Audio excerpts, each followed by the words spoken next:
지난번 첫 번째 그와 같이 원을 듣지 않으신 분은 우리 인터넷 홈을 통해서 그와 같이 원을 꼭 들으시고 그래야 이해가 좀 갈 것 같아요. 왜냐하면 막연하게 그와 같이 그를 닮아라, 그와 같이 되라 하니까 뭘 어디가 그와 같이 닮아야 하는지 좀 구체적으로 마음의 정리가 잘 안 되는 것 같아서 그 원을 꼭 들으시기를 부탁을 드립니다.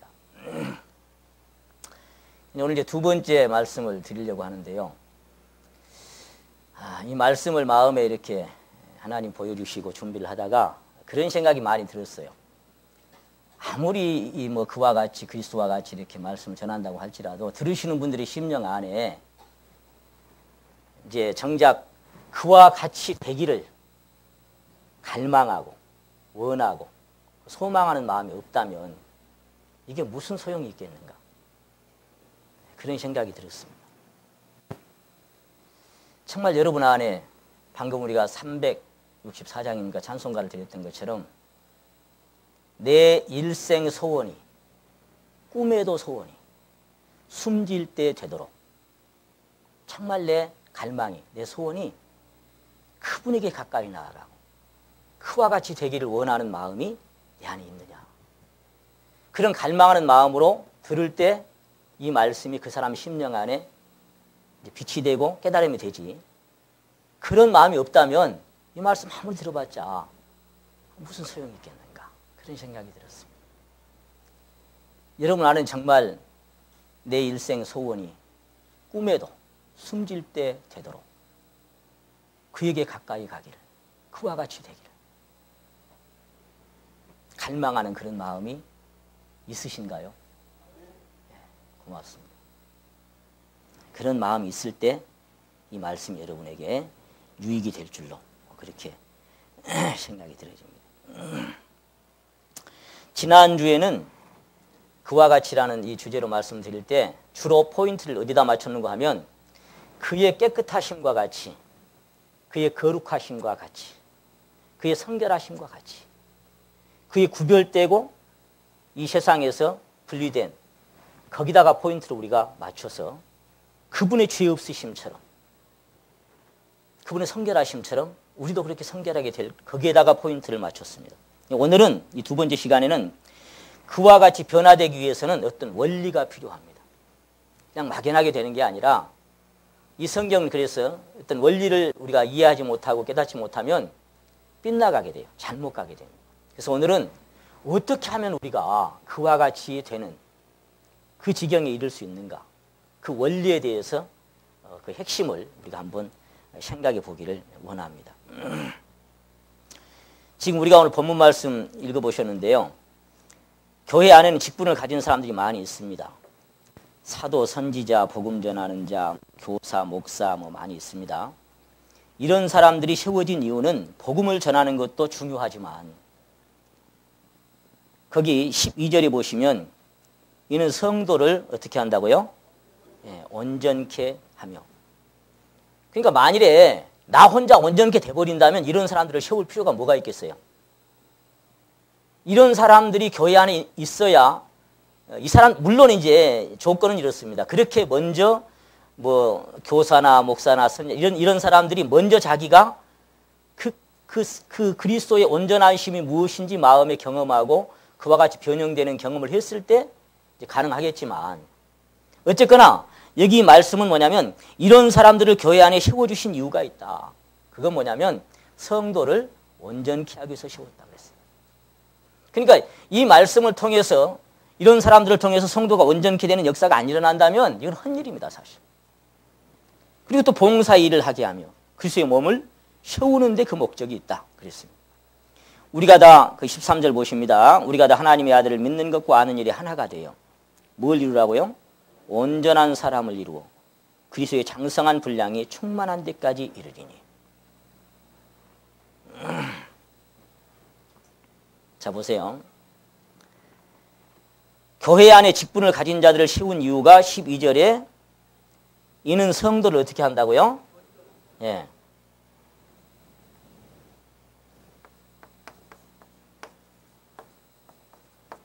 성도를 온전케 한다. 그 다음에 보시니까 온전한 사람을 이루어 그리스도의 장성한 분량이 충만한 데까지 이른다 그랬어요. 온전케 하는데 이건 뭐냐면은 온전한 사람을 이룬다. 자, 이 온전한 사람을 이루어서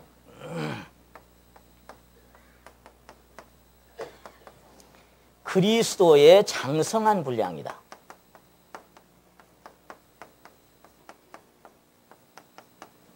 이 장성한 분량이 충만한 데까지 이렇게 하려고 하나님은 이런 사람들을 세웠다 그랬습니다. 이게 다른 말씀을 하면은 그리스도의 충만한 경지에 도달하기까지 그렇게 되어 있습니다. 또 뭐라고 되는가 하면 그리스도를 닮은 사람으로 그랬어요. 이제 같은 내용이겠죠. 그 다음에 성숙한 그리스도인이 되기까지, 또 완전히 성숙한 사람이 되기까지. 보세요.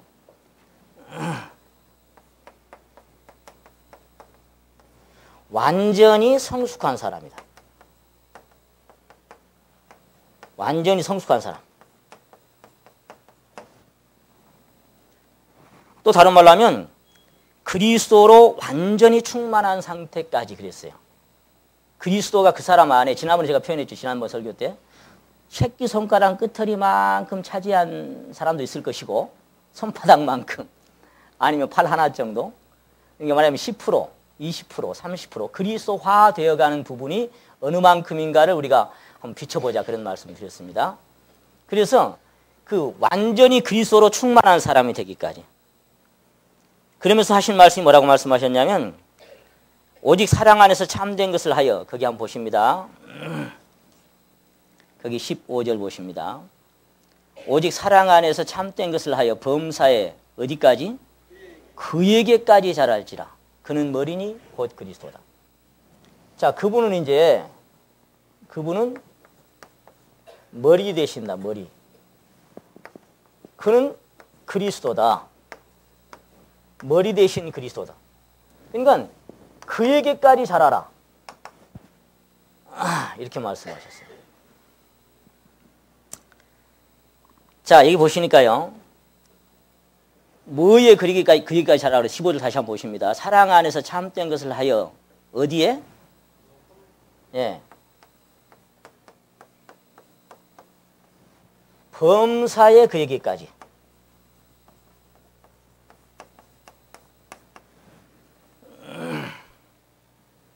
이 범사에란 말씀이 다른 성경에 보면 이렇게 되어 있습니다. 모든 면에 그에게까지, 이렇게 되어 있어요. 그리고 또 다른 성경에는 모든 일에 그에게까지. 이 범사에란 말씀이 그런 뜻을 갖고 있습니다. 범사에, 모든 면에, 모든 일에. 그러니까 이제 우리가 어떤 면이 그리스도를 닮아야 하는가, 그리스도화 되어야 하는가를 지난번에 이제 생각해 볼 때 한 가지 포인트를 맞췄는데, 여기 보니까 범사의 모든 면에 모든 일에 그렇게 되기를 원한다. 우리가 그와 같이 된다는 것은 모든 면에서 그리스도처럼 되는 것입니다. 범사의 모든 우리의 속사람이나 겉사람이나 마음이나 행동이나 간에 그와 같이 되는 것을 성경은 요구하고 있습니다. 그러니까 우리 신앙의 최종 목표는 이렇게 되는 거예요. 이렇게 된 상태로 우리가 신랑 되신 주님을 맞아야 하는 것입니다. 자, 그러니까 자신의 신앙이 성장할수록 그리스도로 충만해지는 것은 당연한 것입니다. 그분과 사귐이 깊어지고 개인적으로 그분과의 사랑의 교감이 더하면 더할수록 그리스도화 되어가는 것은 당연한 것입니다. 마침내 자신의 전 존재가 그리스도화 되는 것, 전 존재가 그리스도화 되어지는 것, 그리스도의 생명의 영 안에서 그와 같은 형상으로 화하여 영광으로 영광에 이르는 그러한 단계. 이렇게 이해가 좀 가십니까? 저와 같은 형상으로 화하여 영광으로 영광에 이르는 단계. 세상에서 썩어질 것을 피하여 신의 성품에 참여하여 이제는 내가 사는 것이 아니라 오직 내 안에 그리스도께서 사신다고 고백할 수 있는 단계. 이것이 그리스도의 장성한 분량이 충만한 데까지 이르러서 매사의 모든 면에 그리스도의 성향이 나타나는 삶이다. 이렇게 생각할 수 있습니다. 모든 면에서 그 사람을 통해서 그리스도의 형상이 나타나는 거예요. 그런데 오늘날 우리가 어떻게 하면 그렇게 될 수 있단 말이냐. 그건 원리가 필요하다. 처음에 그렇게 말씀드렸어요. 그냥 막연히 되는 게 아니에요. 원리가 필요해요. 포인트는 어디에 있는 거 하니까 그는 누구니? 머리니? 곧 그리스도다. 이렇게 말씀하셨어요. 여기에 이제 우리 포인트를 좀 맞춰볼 필요가 있습니다.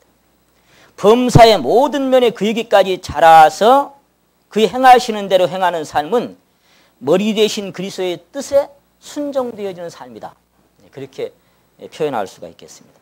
그러니까 내 뜻과 내 생각, 내 이론, 내 의지까지도 십자가에 넘겨지고 머리 대신 그리스도께 복종하고 순종하는 신앙 상태. 그런 상태가 되는 것입니다. 그러니까 고린도서 10장에 보시게 되면 여기를 잡으시고 한번 찾아봅니다. 자, 이제 머리라는 것을 생각해 보시고 고린도서 10장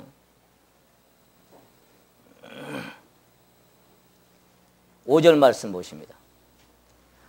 모든 이론을 파하며 하나님 아는 것을 대적하여 높아진 것을 다 파하고 모든 생각을 사로잡아 누구에게?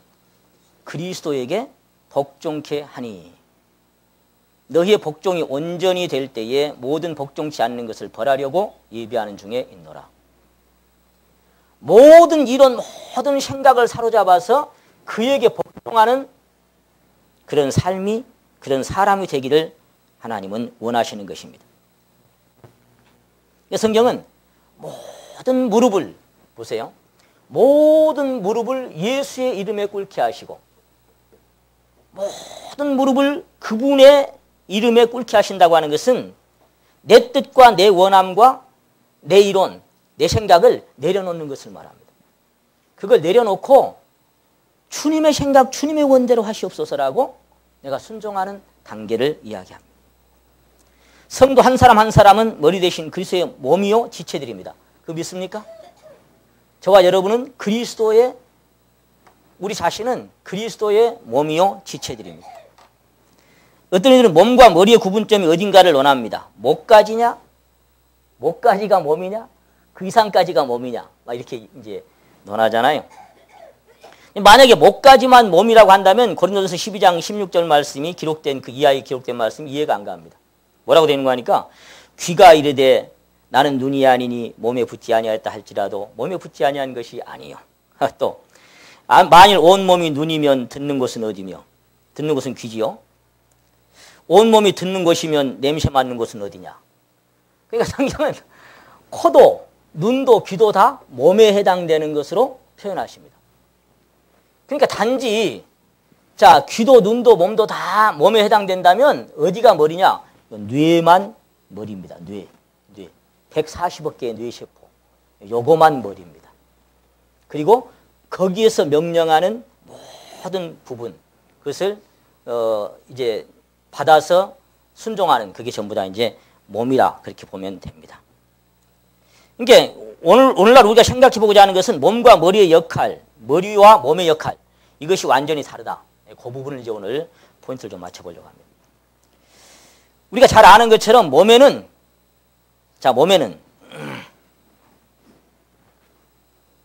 우리가 이제 거듭난 성도들, 이 성도들이 그리스도의 뭐다? 몸이다 그 말입니다. 그럼 여기는 이 몸에는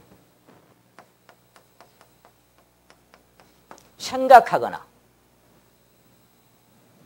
또 어떤 것을 결정하거나 명령을 내리거나 이런 부위가 몸에 있을까요, 없을까요? 예? 몸 안에 생각하거나 결정하거나 명령하는 부위가 있어요, 없어요? 그 부위 없습니다. 여러분이 진짜 그리스도의 몸이고 머리가 아니라면 여러분은 생각이나 결정이나 명령을 할 자격이 없습니다. 여러분이 뭘 결정하면 안 됩니다. 모든 거는 이 몸은 머리 대신 자 여기다가 쓰니까 좀 이상합니다.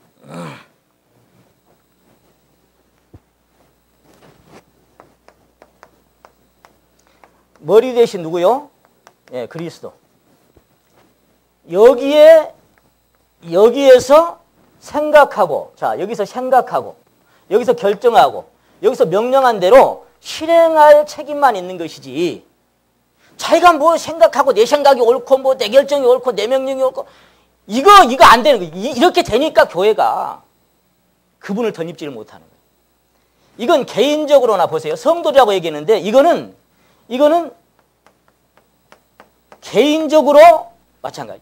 자, 이렇게 개인적으로 이런 사람들이 모여야, 이것을 내려놓은 사람들이 모여야 그분에게 순종하는 사람들이 되는 거 아니에요. 생각하거나 결정하거나 명령하는 기관은 오직 어디에 있다? 머리에 있습니다. 자, 오늘 우리가 설교 주제가 뭐예요? 그와 같이 되려면 이 부분이 분명하게 돼야 돼요. 그와 같이 되기를 원하는 분들은, 원함이 있는 분들은 이 부분이 분명한 원리를 우리가 마음에 믿음으로 깨달아야 돼요. 그러니까 성도 한 사람 한 사람이 그리스도의 몸이요 지체라면 머리의 생각이나 결정에 따라서 그 뜻대로 순종하는 것은 당연한 거예요. 성경은 이 원리를 여러 가지로 말씀하셨는데 몇 가지만 말씀드리자면 남편과 아내의 원리로 말씀하셨어요. 남편과 아내의 원리로. 또는 주인과 종의 원리로. 또 뭐라고 말씀하셨냐면 나무와 가지의 관계로, 뿌리와 나무의 관계로 이렇게 표현하셨어요. 이 관계는 하나같이 무슨 관계인가 하니까 사랑의 관계고 생명의 관계입니다. 그렇게 엮여 있습니다. 자, 이렇게 연결된 관계는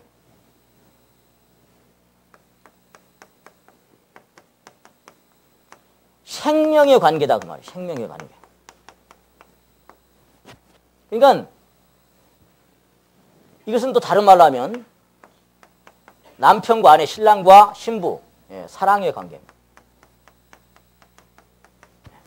이렇게 연결이 되어 있어요. 그러니까 강요하거나 막 억지로 하는 게 아니라 정말 그분의 사랑에 의해서 신랑의 사랑에 신부가 감사함으로 고마움으로 함께 한몸 되어서 살아가는 그런 원리를 성경은 말씀하고 있습니다. 이것은 다른 말로 하면 고린도전서 6장 17절을 내포하고 있습니다. 한번 따라 하십니다. 주와 합하는 자는 한 영이라. 그러니까 주님과 어쩐 자? 합하는 자, 합한 자. 합한 자. 한 영이다 그 말은 한 생명이다 그 말이에요. 두 생명이 아니고 같은 생명이다 그 말이에요. 한쪽은 공급원이고 한쪽은 공급받는 쪽입니다. 한쪽은 뿌리고 나무라면 한쪽은 가지입니다. 우리 중에 누구도 공급원은 될 수가 없습니다. 우리는 다 마디와 힘줄들입니다. 성경을 아무리 많이 알고 그리스도를 아무리 많이 담는 사람이라고 할지라도 그 사람은 여전히 한 토막 마디입니다. 중요한 건 뭐냐면 이것이 지식이나 이론이 아니라 실제라고 마음에 믿어지고 깨달아지고 경험되느냐, 이게 중요한. 이게 정말 이론이 아니라 실제라면 나무 안에 있는 것이 뿌리 안에 있는 것이 가지에 흐르는 것을 경험하는 것은 당연한 것입니다. 그리고 그 나무 안에 뿌리 안에 있는 것은 가지 안에 있는 것하고 성분이 똑같은 것도 당연한 것입니다. 결코 다른 성분이 아닙니다. 제가 지난번에 그런 말씀 드렸죠. 그리스도는 죄를 알지도 못하는 생명이고 그 생명은 죄를 범하지도 않는 생명이고 죄를 싫어하는 생명이다 그랬죠. 그런 생명이 주님의 기질이고 성품입니다.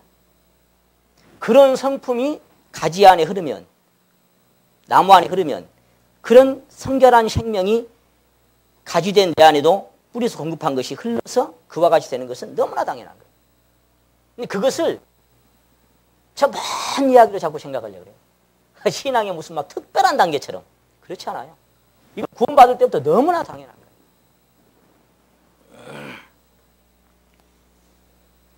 거예요. 아내가 남편을 닮아가고 제자가 스승을 닮아가고 가지가 나무처럼 되어가는 것처럼 그리스도의 생명의 본질을 그대로 닮아서 그분의 형상이 이루어지는 것은 몸된 교회가 너무 당연한 겁니다.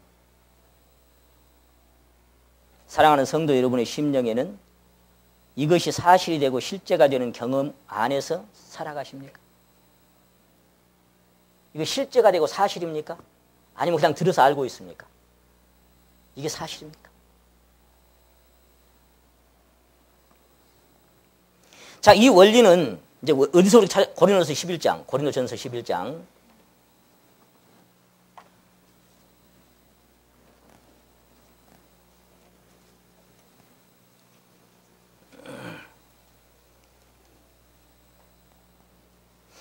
자, 우리가 이제 성찬식 때마다 자주 찾는 장입니다. 1절을 한번 같이 읽겠습니다. 시작. 내가 그리스도를 본받는 자 된 것 같이 너희는 나를 본받는 자가 되라. 여기는 이 원리를 말씀하고 있는 거예요. 여기서 이제 example이라고 하는 것은 그분의 본, 샘플, 범사의 모든 면의 모든 일에 나는 그리스도를 닮았다. 그러니까 너희들도 나처럼 이렇게 되라. 이렇게 말씀하는 겁니다. 근데 그 원리는 어디서 핵심을 찾아볼 수 있느냐? 3절을 같이 읽겠습니다. 3절. 시작. 그러나 나는 너희가 알기를 원하노니 각 남자의 머리는 그리스도요 여자의 머리는 남자요 그리스도의 머리는 하나님이시니라 그랬습니다. 그렇게 본받는 삶은 어디서 이루어질 수 있느냐? 여자의 머리는 누구다? 남자다. 남자의 머리는 그리스도다. 그리스도도 머리가 있어요. 그리스도의 머리는 누구다? 예. 그리스도의 머리는 하나님이시다.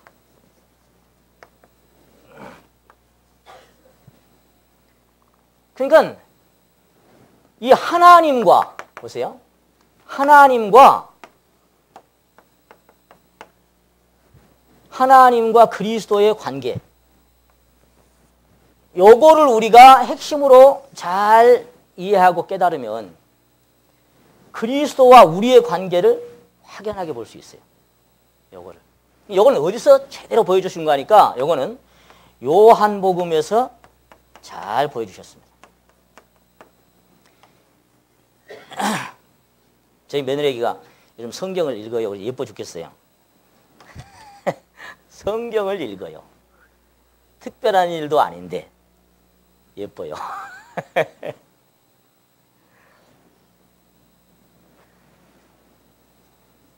성도가 성경을 깊이 간구하고 조용한 하나님과의 만남을 갈망하고 그렇게 살아가는 모습이 내 눈에도 그렇게 예쁜데 하나님이 보실 때는 어쩔까? 그런 생각을 해봅니다. 근데 이제 지난번에 요한복음을 다 읽었다 그래요. 그래서 제가 이제 여기까지 그런 얘기했어요. 오늘 설교에 요한복음이 많이 나올 텐데 너가 읽은 요한복음에서 깨달은 거하고 내게 보여주신 거하고 같은지 안 같은지 한번 잘 들어봐라. 그렇게 얘기를 했습니다. 여러분 요한복음에서 뭘 봤습니까? 이 요한복음에서 특별하게 나타나 있는 것은 뭐냐면은 여기서 생명입니다. 생명. 딱 한마디로 표현하면 이 생명.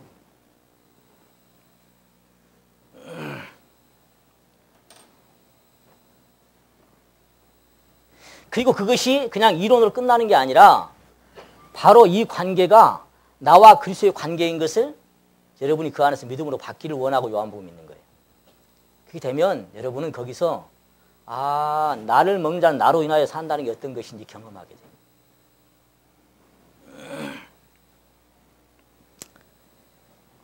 그리스도의 머리는 하나님이시니라. 이거 보세요. 아까 우리가 범사의 모든 면에 그에게까지 자라서 그리스도의 장성한 분량에 충만한 데까지 이르러야 된다. 이 말은 바로 그리스도가 하나님의 생명의 단계까지 이르렀다. 하나님의 생명에 충만하신 것으로 그가 충만케 됐다. 그러니 너희도 그렇게 되라. 그 얘기하고 똑같이.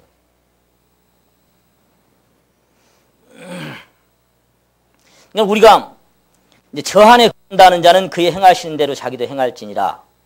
그렇게 말씀을 하셨습니다. 한번 찾아봅시다. 요한일서. 자, 요한복음을 기록한 요한이가 요한일서도 기록했으니까 그 맥락이 비슷합니다. 요한일서 2장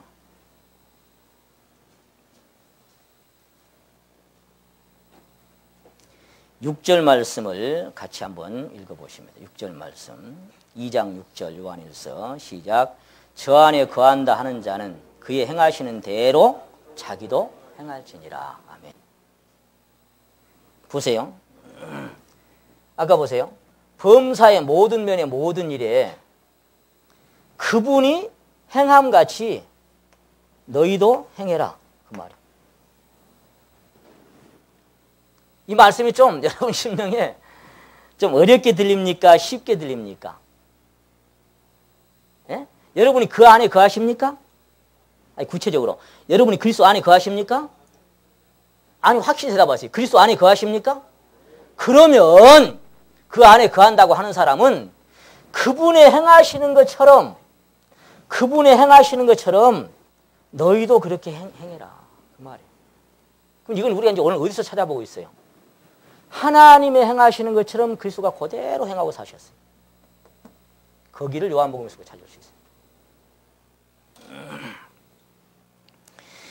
이것은 머리 대신 하나님의 뜻에 따라 자신의 전 존재를 온전히 들여서 죽기까지 복종하셨던 바로 그리스도의 삶 속에서 우리가 그 포인트를 맞춰볼 수 있습니다. 그러니까 그분의 그 심령, 그분의 삶하고 동일하게 될 때 우리가 이것이 가능해집니다. 우리가 주님을 머리로 그에게까지 장성하여 범사의 모든 면에 자기와 같이 변화되는 삶에 이르는 것이 머리 대신 하나님과의 온전한 연합을 통해서, 이건 온전한 연합입니다. 여기 아까 그리스도와 내가 합한 자라 그랬죠. 여기 하나님과 그리스도가 합한 자예요. 이것이 온전한 연합입니다. 이 연합 안에서만 우리가 그것을 이룰 수 있어요.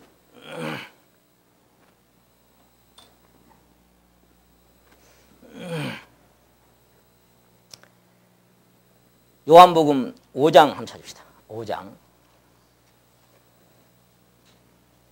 자, 이제 우리가 머리와 몸의 관계에 대해서 생각해 보려고 합니다. 5장 30절을 같이 한번 읽겠습니다. 시작. 내가 아무것도 스스로 할 수 없노라. 듣는 대로 심판하노니 이는 나의 원대로 하려 하지 않고 나를 보내신 이의 원대로 하려는 거로 내 심판은 의로우니라. 아멘. 여기 두 가지 포인트를 우리가 찾을 수 있습니다. 주님이 할 수 없는 것이 있다 그랬어요. 할 수 없는 게 있는데 이렇게 표현했습니다. 스스로 몇 가지를 못한다? 아무것도 못한다 그랬어요. 스스로 아무것도 못할 뿐만 아니라 나는 내 원대로 하려 하지 않는다. 이렇게 했어요. 스스로 아무것도 못한다. 그리고 내 원대로, 또 다른 말로 하면 내 뜻대로입니다. 내 뜻대로 나는 못한다. 이걸 말씀하신 거예요. 왜 그럴까요? 왜 그럴까요? 아까 여기 생각하거나 결정하거나 명령하는 것은 몸 안에는 있다고요, 없다고요? 이는 하나님의 몸으로 사셨어요. 하나님의 몸으로. 하나님을 살아내신 거예요. 그러니까 스스로 아무것도 못하죠. 근데 그런 주님께서 요한복음 15장에 뭐라고 말씀하셨냐면 똑같은 원리로 말씀하십니다. 나는 포도나무요 너희는 가지니. 그러면서 나를 떠나서 너희가 몇 가지도 못한다? Apart from me you can do nothing이라고. nothing. 나를 떠나서니까 아무것도 못한다. 나를 떠나서는. 이게 똑같은 원리. 그러니까 그 원리로 이걸 제대로 배우고 살아간다면 나는 내 스스로 아무것도 못해야 돼. 오늘 제가 설교하는 것도 내 뜻대로 하면 안 돼. 내 원하는 대로 하면 안 되는 거예요. 이게 지금. 스스로 아무것도 못해야 돼요. 그럼 누구로 인해서 이걸 하고 있느냐? 내 안에 계신 그리스도로 인하여 지금 이걸 하고 있으면 되는데 제가 그리스도 없이 내 스스로 한다면 이건 지금 아무것도 아닌 거예요. 내 원대로 내 뜻대로 아니고 주님이 보여주신 것만 말씀할 수 있어야 돼요.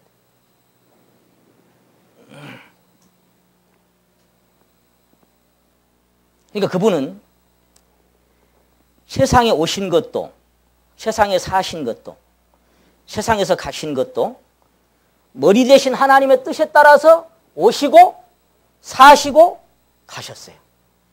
하나님의 뜻에 따라서. 시간상 제가 다 찾지 않겠습니다. 요한복음 7장 28절하고 8장 42절에 비슷한 말씀이 기록되어 있는데 한번 따라 하십니다. 내가 스스로 온 것이 아니라 그가 나를 보내셨습니다. 나는 세상에 내 스스로 세상 가야 되겠다 그래갖고 온 게 아니다. 나는 스스로 온 것이 아니다. 그가 나를 보내서 내가 왔다. 8장에는 나는 스스로 온 것이 아니오 아버지께서 나를 보내신 것이니라 그렇게 있어요. 나는 보내서 왔다. 그러니까 그리스도의 삶은 스스로 하시는 일은 아무것도 없었습니다. 요한복음 8장 한번 봅니다. 거기 찾으셨습니까? 8장 28절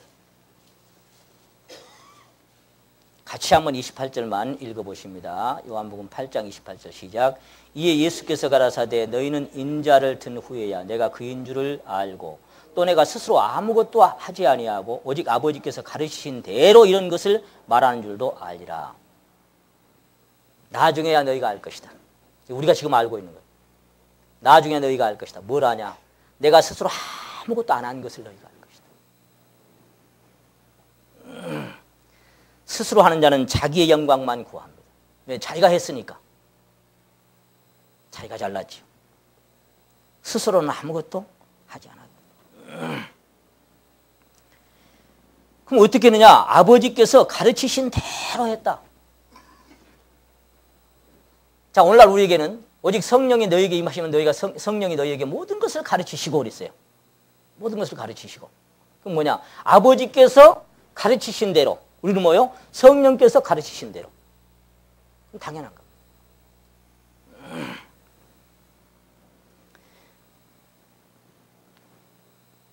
어떻게 보면 그래요. 자, 보세요. 그리스도 그분도 한 분의 하나의 분명한 인격체고 한 분의 독립된 생명체계입니다. 독립된 생명입니다. 독립된 인격체고 우리 자신도 나 자신도 독립된 인격체고 독립된 생명입니다. 그러므로 내 뜻도 있고 내 생각도 있고 내 원함도 있는 거예요. 주님도 마찬가지로 똑같이 그의 생각도 있고 그의 원함도 있고 그의 뜻도 있는 거예요. 한 분은 독립된 인격체니까. 내 마음대로 살 수 있는 거예요. 나도 내 마음대로 살 수 있는 거예요.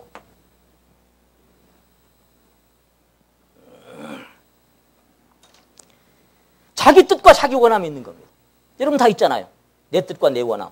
누가 뭐래도 나는 내 뜻대로 하겠다 그래요. 누가 뭐래도 나는 내 원대로 하겠다 그래요. 너 터치. 간섭하지 마. 나는 내 마음대로 살 거야. 요즘 조그만 애들도요. 요만 우리 그 현아도 이제 5살 됩니다마는 밥 먹을 때 야 이거 뭐 싫어 그래요. 얼마나 확실한지 몰라요. 아주 현아야 그래도 한마디 더 하면 뭐라는지 아세요? 할아버지 미라 그래요. 그럼 제가 뭐라는 줄 알아요? 그래도 할아버지는 현아를 사랑하는데 그래요. 그러다가 내가 조금 이제 인상이 조금 이상해진다 싶으면은 아버지 그걸 옆에 옵니다. 하나의 독립된 생명체계입니다. 독립된 인격입니다. 제가 함부로 못합니다. 싫어 그러면 내가 어떻게 할 거예요? 그런 녀석도 그런데 세상에 젖어가지고 수십 년을 살아온 여러분들이 싫어 소리 안 하겠어요? 당연합니다. 하나님께서요. 하나님 할아버지가 와도 나는 싫어! 끝나요. 여러분이 하나님이 어떤 분인지 진짜 안다면 진짜 아신다. 그리스도가 어떤 분인지 그 위엄과 그 장엄한 그분의 주권을 여러분이 진짜 볼 수만 있다면 우린 무릎 꿇으라 말아라 할 필요가 없습니다. 그냥 꿇어질 수밖에 없고 순종할 수밖에 없습니다.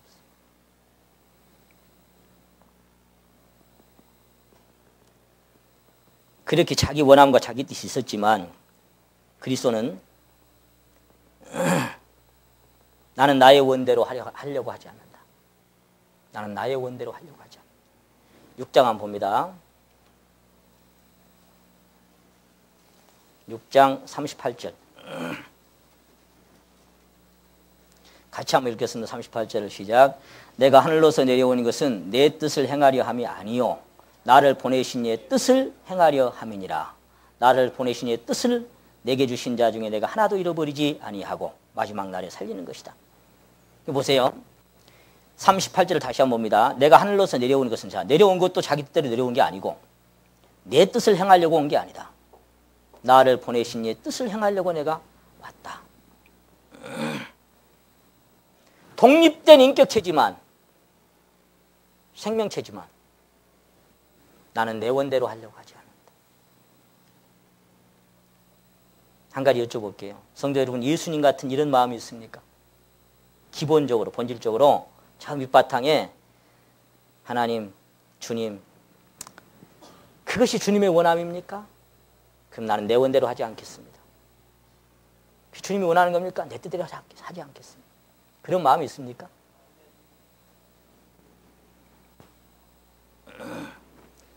그러니까 그분의 말씀은 하나님의 말씀인 거예요.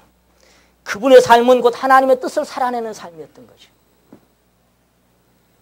요한복음 7장 16절 보십니다. 지난번에 말씀드렸죠. 안 배우는데 어떻게 글을 아냐? 그렇게 사람들이 수근거리니까 16절에 내 교훈은 누구 것이라고요? 내 것이 아니요 나를 보내신 이의 것입니다. 이건 세상 사람들이 배운 게 아니죠. 내 교훈은 내 게 아니다. 8장 한번 봅니다. 8장 26절. 자, 그 26절을 같이 한번 읽겠습니다. 시작. 내가 너희를 대하여 말하고 판단할 것이 많으나 나를 보내신 이가 참되심에 내가 그에게 들은 그것을 세상에 말하노라.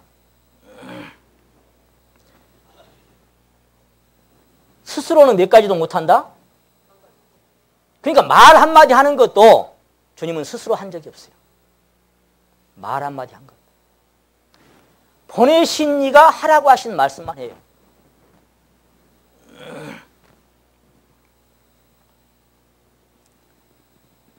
(12장에) 보시면 12장을 봅니다.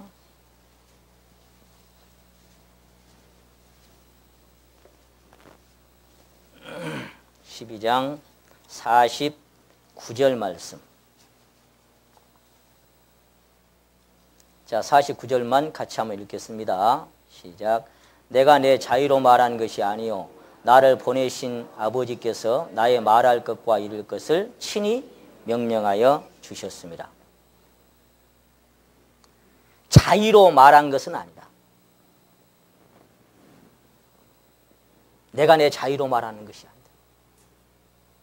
말할 것도 이룰 것도 친히 명령해 주셔서 그대로 한다. 제가 어제도 한 분하고 교제하면서 그런 얘기를 했습니다만은 지난번 구역 모임에서 제가 그런 강연을 한번 드렸습니다. 이제 주일이 다 돼가요. 설교 제 담당이에요. 주님 무슨 말씀을 또 선포하게 하실까요? 그렇게 여쭤보면 어쩔 때는 목요일, 금요일 다 돼도 말씀을 안 주셔요. 그럼 이제 제 마음대로 준비하죠. 머리를 짜죠. 뒤적거리다가 막, 좋아, 이 말씀을 하겠어. 이 말씀을 잘하겠어. 근데 마음에 평강이 없어요. 평강이 없고, 뭔가 막 스산하고 어지럽고, 안 돼요. 어쩔 때는, 왜냐면 이제 금요일 날쯤 되면 우리 주보팀 있잖아요. 요 주보팀이 여기에 설교 제목하고 본문 말씀 이런 것들을 해달라고 메시지가 옵니다. 목사님 설교 제목 나왔어요. 보내주세요 하고 이제 옵니다. 난 그게 좀 없었으면 좋겠어. 그게 좀 없이 토요일 날 저녁까지 좀 편하게 뭔 말씀을 주실랑 막 좀 해가지고 주일날 아침에 딱 이렇게 서면 좋겠는데 적어도 금요일 날까지는 보내줘야 돼, 그거를. 그러니까 금요일 날까지는 주셔야 돼. 근데 금요일 날 안 주셔. 그러면 어쩔 거요? 이제 뭔 말씀을 해야지? 미치겠네. 저뿐이겠어요. 다 마찬가지겠지만 말씀드리는 자들 그 고충이 있습니다. 어떤 말씀을 전하지 막 하다가 혼자 막 죽고 살고 준비합니다. 준비하다가 딱 목에 걸리는 시간에서 딱 제목을 주셔요. 그러면 그동안 준비했던 거 폐기시키고 그 말씀으로 새롭게 받습니다. 그럼 마음이 평안해요. 마음이 평안하고 마음이 안정되고 기쁘고 감사함으로 선포할 수 있어요. 근데 그렇지 않으면 만약에 주일날까지 안 준다 그러면 사실 안 해야 돼, 설교를. 사실 안 해야 되는데 그래도 한다는 게 문제가 있는 거예요, 이게. 안 주실 때도 있겠잖아요. 안 주시면 안 해야 돼. 안 하면 그때는 주일날 오시고 우리가 서로 교제하고 그냥 놀면 돼요. 근데 또 해야 된다는 게 참 문제예요. 이게 설교 제목도 좀 없었으면 좋겠는데 또 하라고 하니까요. 하는 거예요. 지역교회가 어쩔 때는 설교 제목 없이 편안히 갈 때가 있는데 기도하면서 가요, 그냥. 주신 대로 하려고. 근데 또 전화가 옵니다. 주보팀이 서울까지. 그래가지고 목사님 내일 모레 설교 제목. 자, 나의 말할 것과 이룰 것을 친히 명령하여 주셨습니다. 알려주실 때 그대로 하는 거예요. 요한복음 3장에 보시게 되면 34절에 그런 말씀이 있습니다. 하나님의 보내신 이는 하나님의 말씀을 하나니 이는 그가 성령을 한량없이 주심이니라. 성령을 한량없이 주시는 게 뭐예요? 내 안에서 그 말씀을 풍성하게 채워주시는 거예요. 그걸 나눠 먹으라고. 그러니까 제자들이 예수님 손에서 물고기 보리떡 제가 항상 얘기합니다만 받아서 사람들에게 나눠줄 때 지껏 나눠줬어요? 지라고 좀 죄송합니다. 제자분들 자기 거 나눠준 거 아니에요. 주님이 주시니까 받아서 나눠준 거지 뭐 자기 겁니까? 오늘 이 인생도 마찬가지잖아요. 뭐 지 겁니까? 그냥 주님이 주신 것을 함께 이렇게 나누는 거예요. 받아서. 주님도 똑같았어요. 나는 내가 말하는 것은 내가 자유로 말하는 건 아무것도 없다. 주신 것만 나는 선포.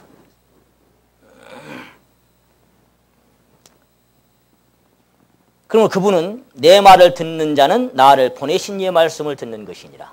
맞잖아요. 내 말을 듣는 자는 나 보내신 이의 말씀을 너희가 듣고 있다. 나를 본 자는 내 아버지를 봤다. 그렇게 말씀. 우리도 똑같은 거예요. 오늘 우리가 말씀을 듣는 것은 저 구영재 지 말을 듣는 게 아니라 구영재를 보낸 그분의 말씀을 듣고 있다고 생각하시면 틀림없습니다. 저뿐만 아니라 말씀 전하는 모든 형제들이 마찬가지예요. 박준수 장로님 말씀하시기를 이강유 선생님 물론 그분이 했죠. 근데 그분은 그리스도께서 그분을 통해서 선포하신 것인 줄로 믿습니다. 예. 그럼 그분에게서 받아야 우리 교회가 새로워지고 살이 찌고 하는 거예요. 이것은 하나님의 명령이 그리스도와 하나로 연합되었다는 이 하나님의 생명이 그리스도와 하나로 연합되었다는 이 상태에서 나타나는 현상입니다. 당연한 겁니다. 아까 이 생명의 관계라고 그랬어요. 자, 요한복음은 뭘 많이 나타낸다? 생명이다 그랬죠. 어떤 면에서? 한번 찾아봅시다. 요한복음 5장. 사실 이 생명이라는 단어가 신약 성경에 제일 많이 등장한 것이 요한복음입니다. 누가복음, 마가복음, 마태복음 몇 번 안 나와요. 요한복음에만 20번 가까이 나옵니다. 생명. 5장 26절.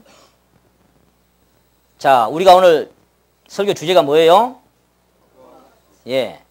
자, 26절, 5장 26절 같이 한번 읽겠습니다. 시작. 아버지께서 자기 속에 생명이 있음 같이 아들에게도 생명을 주어 그 속에 있게 하셨고. 자, 그러니까 보세요. 아까 하나님과 그리스도의 관계는 무슨 관계다?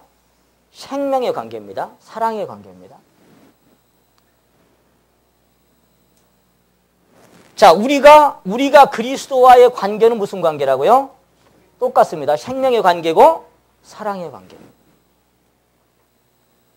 그러니까 생명이라고 하는 것은 그냥 어떤 이론이 아니라 실제로 나타나는 사실이어야 되고 현실이어야 돼야 그것이 생명이지. 자꾸 말씀드립니다. 여러분 안에 그 실제적인 그리스도의 생명이 만약에 경험이 안 되는데 그럼 이론이 여기 다 이론이에요. 필요 없는 거예요. 진짜 그 생명이 현실이냐 이 말이에요. 사실이냐 이 말이에요. 이것이. 그분이 하나님의 생명으로 사실로 보세요. 하나님의 생명에서 떠나 있다 그러니까 하나님은 생명. 그러니까 태초에 말씀이 계시나 요한복음 1장 시작할 때 그가 만물을 지으셨다. 그래놓고 뭐라고 말씀하셨냐. 그 안에 생명이 있었으니 이 생명은 사람들의 빛이라. 이렇게 요한복음이 시작되잖아요. 그럼 요한일서 똑같잖아요. 태초에 그 생명이 나타나는데 하나님과 함께 계시다고 나타난 것이 바로 그분이다. 그렇게 요한일서가 시작되는 거예요. 그러면 자, 하나님은 생명의 하나님인데 그 생명을 누구 안에 주셨다고요? 하나님 안에 생명이 그분이 바로 그리스도인 거예요. 그 생명이 그리스도 안에 주셔서 그 안에 생명이 있게 하셨다. 그럼 그 생명이 누구 거예요? 참. 자, 지금 이 5장 26절 말씀이 뭔 말씀하시는 거예요? 하나님이 자기 안에 생명이 있음 같이 아들에게도 뭘 주셨다? 생명을 주셔서 그 생명이 누구 안에? 그리스도 안에 있게 하셨다. 아들 안에. 그 생명의 관계다 이 말이에요. 그러면 아까 머리 대신 그리스도께서 그 그리스도의 생명을 누구 안에 주셨어요? 내 안에 분명히 내 안에 있습니까? 분명히? 네. 내 안에 있습니까? 그게 똑같은 원리라 이 말이에요. 근데 그분은 실제로 그 생명을 나타내고 사셨고 나는 오늘 뭐냐 이 말이에요. 나는 오늘 정말 내 뜻과 내 원은 내 생각 다 내버려버리고 십자가에 넘겨지고 그분의 생명을 나타내며 사냐 이 말이에요. 아니면 여전히 내가 사냐 이 말이에요. 그리스도 그분 하나님의 생명을 살아내셨는데 나는 오늘 누구의 생명을 나타내고 사냐 이 말이에요. 이건 결코 억지가 아니잖아요. 이론이 아니잖아요. 이게 실제고 사실인 것처럼 나도 오늘 실제가 되고 사실이 되면 그렇게 된다 이 말이에요. 설교 주제가 뭐예요? 이게 사실이 될 때 그와 같이 된다 이 말이에요. 그래서 오늘 우리가 원리를 지금 배우고 있습니다. 원리. 여러분 더 잘 아시겠지만 이 원리를.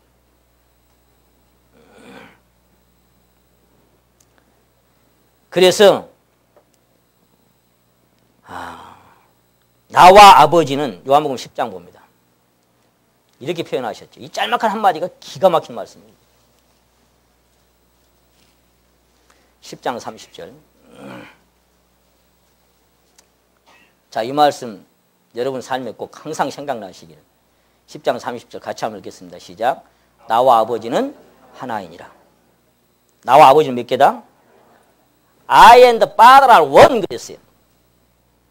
one. 나와 아버지는 두 개다 하나다. 나와 아버지는 그냥 하나다 하나. 하나님과 내가 그냥 하나다. 그러면 나와 그리스도는 몇 개예요? 하나예요. 진짜 하나가 됐냐 이 말이에요. 주와 합하는 자는 한 영이다. 그리스도의 생명의 영 안에 우리가 진짜 하나가 됐냐. 그것이 바로 나는 포도나무에 너는 가지다 그 말이에요.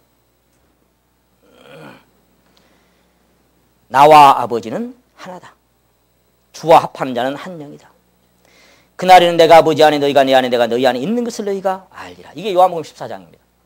이것이 생명의 연합입니다. 이것이 아버지는 내 안에 내가 아버지 안에 있는 것을. 똑같이 하나죠. 아버지가 내 안에 내가 아버지 안에 너희가 내 안에 내가 너희 안에. 이게 똑같아요.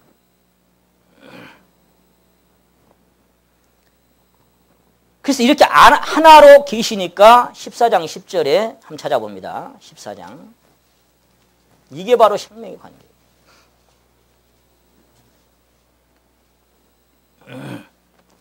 14장 10절 같이 한번 읽겠습니다. 시작. 나는 아버지 안에 있고 아버지는 내 안에 계신 것을 네가 믿지 아니하느냐. 내가 너희에게 이르는 말이 스스로 하는 것이 아니라 아버지께서 내 안에 계셔 그의 일을 하시는 것이라. 아멘.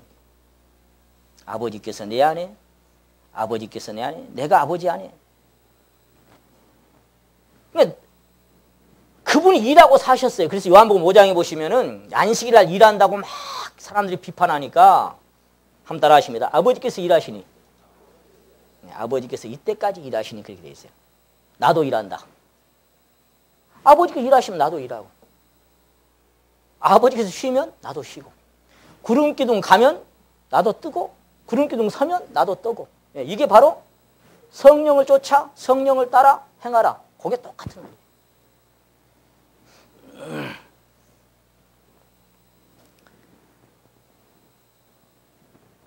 거기 요한복음 5장 19절에 보시면은 거기도 한번 찾아봅니다. 5장 19절. 그러므로 예수께서 저희에게 이르시되 내가 진실로 진실로 너희에게 이르노니 아들이 아버지 하시는 일을 보지 않고는 몇 가지도 아무것도 스스로 할 수 없나니 아버지께서 행하시는 그것을 아들도 어떻게? 그와 같이 행하느니라. 그게 뭐예요 아까? 범사의 모든 면에 모든 일에 그와 같이입니다. 그와 같이. 아버지께서 내 안에서 행하시는 대로, 아버지께서 내 안에서 말씀하시는 대로, 아버지께서 내 안에서 일하시는 대로 나는 그것이 내 삶이다.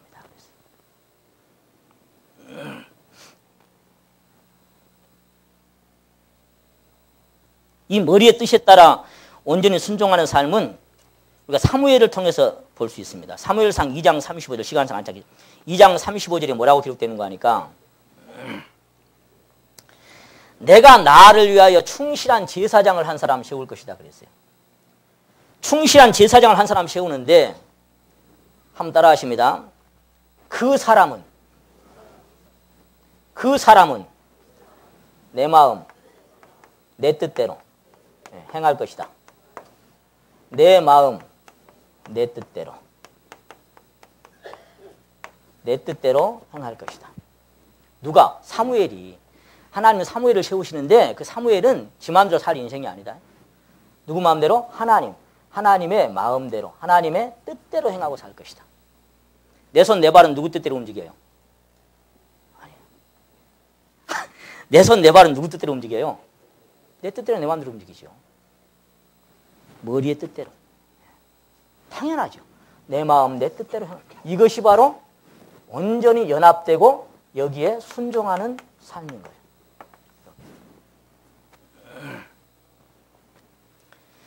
또 우리가 이 연합을 어디서 찾아볼 수 있냐면은 룻기에 보시게 되면은 이 나오미가 이제 아들을 잃고 남편도 잃고 본국으로 돌아가려고 하는데 그 둘째 며느리 룻이 따라가잖아요. 근데 오지 말라고. 나는 너에게 줄 아들이 없다고 이렇게 하는데 룻이 뭐라고 얘기하느냐. 어머니 가시는 곳에 누구도 가고 나도 가고 어머니 유숙하시는 곳에 나도 유숙하고 어머니 백성이 나의 백성이 되고 어머니 하나님이 나의 하나님이 되고 어머니 죽으시는 그곳에 나도 죽어서 내가 함께 거기 장사되겠습니다. 이게 어디까지 연합이에요? 이건 기가 막힌 연합인 거예요. 근데 여기서 우리가 한번 생각해 볼 수 있는 것은 루시가 나오미를 따라가면 상식적으로 봤을 때 얻어질 게 있어요, 없어요? 고생길이 화내. 다 늙은 시어머니 따라가가지고 평생 모시면서 살 거 생각해 보세요. 그러니까 내 이익을 다 내려놓고 단지 뭐가 있냐. 하나님이 함께 계시는 그 어머니를 따라서 나도 같이 가겠다. 어머니 가시는 곳이면 나도 가고. 독립된 생명입니다. 독립된 인격체입니다. 룻도 나오미도. 근데 이것은 하나인 거예요. 그 삶이 있어서. 가는 곳에 나도 가고 주무시면 거기 주무시고 어머니 백성, 어머니 하나님, 나의 백성, 나의 하나님. 어머니 죽으시면 나도 거기 같이 죽고. 이게 기가 막힌 연합. 이 연합은 또 어디서 찾아볼 수 있는 거 하니까 사무엘상 14장에 보시게 되면 요나단과 병기든 자에게서 찾아볼 수 있습니다. 블레셋을 때려 부수려고 올라가는데 병기든 자가 뭐라고 그랬어요? 당신이 마음에 있는 대로 행하소서. 나도 내 마음을 다하여 행하신 대로 따르겠나이다. 그 연합이. 당신이 마음에 원하는 대로 가십시오. 그럼 나는 그대로 따라가겠습니다.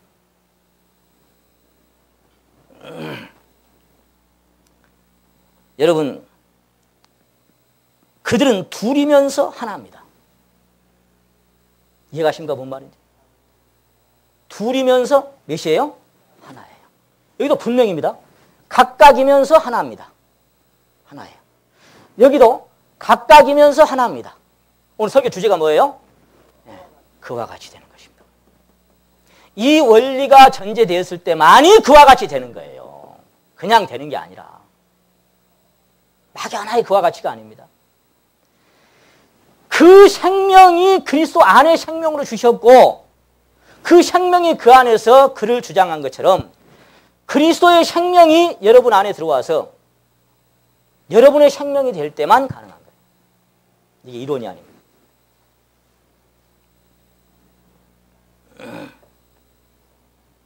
둘이면서 하나인 삶. 우리가 찬송 드립니다. 순간순간 주님으로 함께 호흡하고 일보일보 주님으로 동행케 합소서. 주님과 함께 동행하는 삶이 그겁니다. 오 기쁘다 찬송하라 임마누엘 그 은혜를 주 동하면 나 동하고 주 정하면 나 정하네. 그분이 동하면 나도 동하고 그분이 정하면 나도 정. 이것이 그분과 함께 살아가는 삶. 어디든지 예수 나를 이끌면 어디든지 예수 함께 가려네. 예수 함께하니 가면 나겁고 항상 예수 함께 가면 겁 없네. 어디를 가든지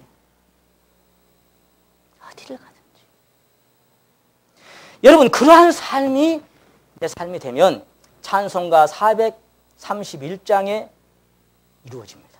살든지 죽든지 뜻대로 하소서. 내가 죽는 것이 당신의 뜻이라면 아버지여 내 원이 분명히 있습니다.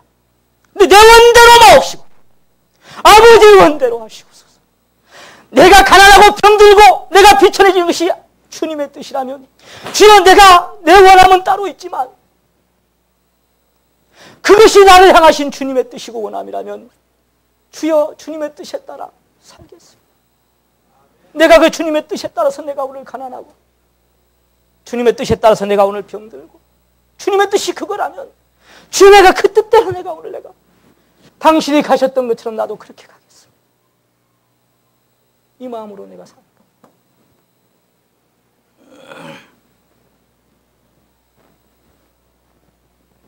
그래서 그리스도가 하나님의 생명으로 충만하여 하나님의 생명을 나타내셨던 것처럼 오늘날 교회가 오늘날 그리스도의 몸된 우리 교회가 그분으로 충만해서 그분을 나타내는 삶을 살 수만 있다면 이것이 작은 예수들이 될 수 있는데 여전히 아담에게서부터 온 것 부모에게 갖고 난 생명 그 생명이 팔팔 살아가지고 개인의 성질, 개인의 기질, 개인의 성향 세속적인 풍습 그대로 살아가지고 꿈틀대니 어떻게 거기서 그리스도가 사시겠습니까? 그렇지 않은 분도 많이 계시겠지만 그분이 뭘 추구하고 사셨겠습니까? 밤마다 감람산에 가서 아버지여 아버지의 뜻이 뭔지 그 뜻만을 쫓기를 원했어요. 오직 그분의 뜻. 오늘날 우리가 사는 건 뭡니까? 그래서 이것은 각각의 성도 안에서 그리스도의 생명이 충만하여 저와 같은 형상으로 화하여 영광으로 영광에 이르는 삶이 될 때 가능한 것입니다. 그러니까 그리스도께서 나를 본 자는 누구를 봤다 할까? 당연한 겁니다. 그분이 왜 모였겠습니까? 그분의 그 별 볼 일은 왜 모였겠습니까? 그분의 말씀, 그분의 삶 전체가 그것이 범사의 모든 면의 모든 일에 아버지와 같은 것을 나타냈다. 나를 본 자는 아버지를 보았거늘 하나님을 보았거늘. 그래서 그리스도는 하나님의 본체시고 하나님의 형상이시고 그리스도를 통해서 하나님은 나타나셨던 것입니다. 여기서 우리가 마지막 정리하고 넘어갈 건 뭐냐면은 그리스도께서 하나님의 뜻에 따라 그 생명을 살아낼 수 있기까지는 적어도 세 가지 조건이 전제될 때 가능할 수 있습니다. 그분의 생명으로 하나님의 생명을 그대로 살아낼 수 있었던 것은 세 가지 조건이 전제될 때 가능하다. 그 세 가지 조건이 시간상 안 찾고 말씀드리려 합니다. 빌립보서 2장에 보시게 되면 그는 근본 하나님의 본체시나 하나님의 동등됨을 취할 것을 여기지 아니하시고 자 따라하십니다. 자기를 비워 자기를 어쨌다고요? 비워 종의 형체를 가져 사람들과 같이 되었고 사람의 모양으로 나타나셨으니 그렇게 되어 있어요. 그 다음에 뭐라고 말씀하셨느냐? 자기를 자 그 다음에 자기를 어쩌시고 예, 자기를 낮추시고 그 다음에 또 한 가지 조건 이게 마지막입니다. 죽기까지 뭐 하셨으니? 예, 복종하셨으니 따라하십니다. 자기를 비우시고 자기를 낮추시고 죽기까지 복종하셨으니 이 조건이 될 때 왜냐하면은 그분도 한 분의 개인적인 인격체라고 분명히 여러분 말씀드립니다. 여러분 자신도 개인의 인격체라고 제가 계속 말씀드리고 있습니다. 여러분 마음대로 살 권리 있습니다. 여러분 마음대로 살 수 있습니다. 제가 얼마 전에 저희 큰아들한테 그랬어요. 그리스도를 찾지 않을래? 하나님을 안 찾을래 진짜? 아니 교회도 오지. 오늘도 교회 가는 거고. 교회도 오고 뭐 나름대로 살죠. 직장도 잘 다니고. 그런 걸 제가 얘기하는 게 아니잖아요. 그 중심을 얘기하고. 진짜 하나님을 안 찾을래?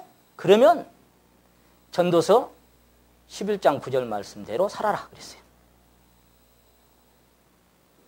네 마음에 원하는 길과 네 눈이 보는 대로 쫓아 행하라. 그거예요. 네 마음대로. C.S. 루이스가 구원 받은 사람과 안 받은 사람으로 세상에 나눠지는데 거듭난 사람과 거듭나지 않은 사람으로. 근데 거듭난 사람 중에 두 부류로 나눈다 그랬잖아요. 표현을 어떻게 했느냐? 한 부류는 어떤 부류냐? 자기가 하나님께 하나님의 뜻대로 하시옵소서 그런 부류가 하나 있어요. 여러분 어떤 부류인지 한번 보세요. 하나님 뜻대로 하나님 원대로 하시옵소서. 거기 따르겠습니다 그 말이에요. 또 한 부류는 어떤 부류냐? 하나님께서 사람들에게 네 마음대로 살아라. 그런 부류가 있다. 그렇게 크리스찬 안에는 두 부류로 나눠진다 그랬어요. 하나님께서 뭐라고 한다고요? 네 마음대로 살아라. 네 마음에 원하는 길과 내 눈에 보는 대로 쫓아서 행하라. 네 마음대로 살아라. 여러분 어느 부류에 속해 있습니까? 하나님 뜻대로 하시옵소서 그 부류입니까? 아니면 하나님께서 여러분에게 네 마음대로 살아라 그런 부류입니까? 그러니까 자기가 비워지니까 아까 뭐예요? 내가 목숨을 얻기 위하여 내가 목숨을 버림이라. 뭔 말이에요? 비워지니까 하나님으로 가득가득 채워지죠. 자기가 낮춰지니까 낮은 자리에 거하시는 하나님이 어디 거하십니까? 어디에? 왜 주님 앞에 주님께 가장 충만하게 거하실 수 있었을까요? 하나님의 생명이. 이건 하나님의 원리고 약속입니다. 어디에? 이사야 57장 7절에 그렇게 말씀. 지존 무상하며 영원히 거하며 거룩하다 이름하는 자가 이같이 이르노라. 내가 높고 거룩한 곳에 거하며 또한 통회하고 따라하시는 마음이 겸손한 자와 함께 거하나니 당연한 거예요. 그 사람이 낮아져서 하나님의 빛 앞에 내 꼬라지를 보고 하나님 앞에 엎드려서 갈망할 때 낮고 겸손한 자에게 거하신다고 하는 그 약속으로 풍성해지는 겁니다. 그리고는 마지막에 뭐예요? 내 원대로 마옵시고. 분명히 내 원이 있다고요. 내 원이 있어요. 근데 내 원대로 마옵시고. 나는 아버지의 뜻대로 되기로. 그것이 죽음일지라도 주님, 나는 내 원대로 마시오. 아버지의 원대로 하시옵소서. 그런 자녀를, 그런 자식을 하나님은 사랑하셨습니다. 비워지고 낮춰지고 죽어질 때. 나를 사랑하시는 것은 내가 다시 목숨을 얻기 위하여 목숨을 버리는 것이다. 자기 생명을 사랑하는 자는 잃어버릴 것이고 나를 위하여 그 생명을 버리는 자는 얻을 것이다. 내가 모든 것을 잃어버리고 배설물로 여기는 것은 그리스도를 더 얻기 위해서다. 그게 비워지는 거예요. 내가 원하는 것, 내 뜻, 내가 즐기는 거 있지만 주여 그 모든 것들을 내가 내려놓고 포기합니다. 저도 요즘 주님 앞에 엎드리면 헨리 나우원의 그 자백처럼 갈라지는 마음을 느낄 때가 있습니다. 외롭고 힘든 마음이 있어서 그런지 마음이 이렇게 갈라질 때가 있어요. 그럴 때마다 눈물로 잡아갑니다. 아버지요, 내 육신이 원하는 마음이 있는 거 주님이 아십니다. 근데 이것을 주님 앞에 내려놓습니다. 내가 주님의 제단 앞에 내려놓습니다. 주님, 내가 고집하지 않겠습니다. 내가 그것을 추구하지 않겠습니다. 주님, 내 안에서 그리스도의 생명으로 나를 충만하게 채우시옵소서. 내가 이것을 주님의 제단 앞에 내려놓고 주님 앞에 엎드리고 주님이 아시지 않습니까? 그럼 그 마음을 계속 새롭게 주십니다. 새롭게 주시면서 그 그리스도의 생명이 무엇인지를 풍성하게 경험하게 하십니다. 얼마나 놀라운지 몰라요. 생명과 경건에 속한 모든 것이 심령 안에 채워지는 것을 느낍니다. 여러분의 원함이 있을 겁니다. 결코 쉬운 길이 아닙니다. 결코 만만한 길이 아닙니다. 주 십자가 나도 지고 따라가렵니다. 주님의 고난 내게도 나눠주옵소서. 주님의 십자가 지고 따라갑니다. 왜? 주님이 지고 따라오라고 했으니까. 주님이 부인하고 오라고 했으니까. 근데 억지로가 아니라 너무너무 그분을 사랑합니다. 제가 갈망이라는 말씀 처음에 그 사랑의 말씀을 드렸어요. 오직 주의 사랑에 매여. 그 사랑이 내 가슴에 가득 밀려올 때 이 길이 너무너무 눈물 나면서 감사한 거 있죠. 눈물 나면서 감사. 꽃이 피는 들판이나 험한 골짜기라도 푸른 초장이면 어떻고 사망이 웅천한 골짜기면 어떻고 주님을 따르겠습니다. 오늘 끝나도 행복한 인생, 오늘 이대로 끝난다고 할지라도 행복한 인생인데 뭘 내가 더 원하겠습니까? 그런 자백을 주님 앞에 드릴 수 있어요. 이렇게 살아가는 삶이 어떤 삶이냐? 한 구절만 보고 마치겠습니다. 요한복음 6장 바로 이 삶입니다. 6장 57절.